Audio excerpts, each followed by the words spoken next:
Si tu as une moyenne autour de 10 et que tu veux vraiment réussir ta procédure comme tu penses, reste jusqu'à la fin, je vais te partager 4 astuces qui va te permettre de maximiser ta chance d'avoir une acceptation même si tu as une faible moyenne. Allez, c'est parti. Il y a beaucoup de personnes qui se demandent est-ce qu'il est possible d'avoir une admission juste avec 10 de moyenne. J'ai dit oui, c'est bien possible. J'en ai vu des exemples.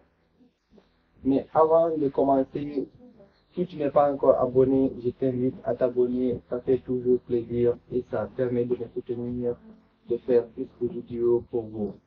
Si vous avez des questions, n'hésitez pas à les poser dans les commentaires. Je vais essayer de vous répondre.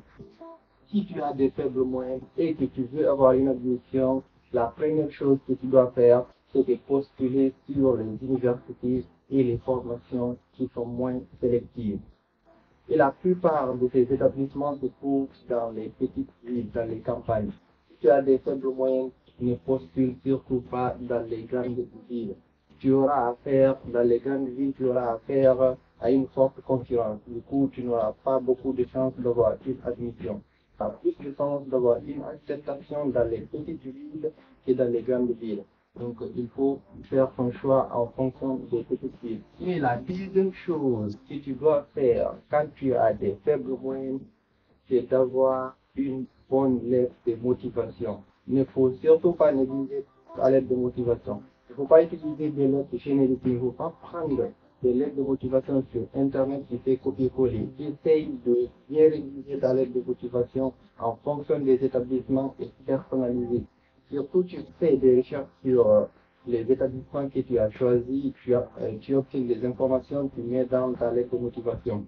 Tu expliques bien pourquoi tu as choisi cette formation et pourquoi tu as choisi cet établissement-là. Parce que ce que vous devez savoir, les universités, ils ne regardent pas seulement que les moyennes, ils regardent encore la cohérence de ton projet d'études. Il faut regarder d'abord si tu es bien motivé et que la formation que tu as choisie correspond parfaitement à tes projets d'études et projets professionnels. Donc, il est important de bien expliquer ce que tu veux faire dans ta lettre de motivation et personnaliser en fonction des établissements.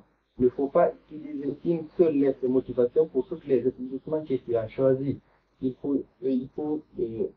sûr, ça va être un peu similaire, mais il faut personnaliser en fonction des établissements. Si tu as fait ce choix, c'est cette lettre de motivation différente. Pour montrer que tu connais bien l'établissement et que tu as fait des recherches sur l'établissement. La troisième chose que tu peux faire lorsque tu as des faibles moyennes, c'est de bien préparer ton entretien. C'est l'entretien qui fait la différence. Parce que si tu rates l'entretien, tu ne peux pas espérer la suite. Soit tu n'auras pas d'acceptation, ou bien même si tu as une acceptation, tu auras un problème d'ordre du visa. Il faut savoir expliquer ton projet d'études. Il faut savoir expliquer tes motivations et tes projets. Pourquoi tu veux aller étudier en France et surtout expliquer la cohérence de ton projet d'études, ce que tu es en train de faire actuellement et ce que tu veux faire plus tard. Et si vous ratez l'entretien, vous ne pouvez pas espérer une suite favorable.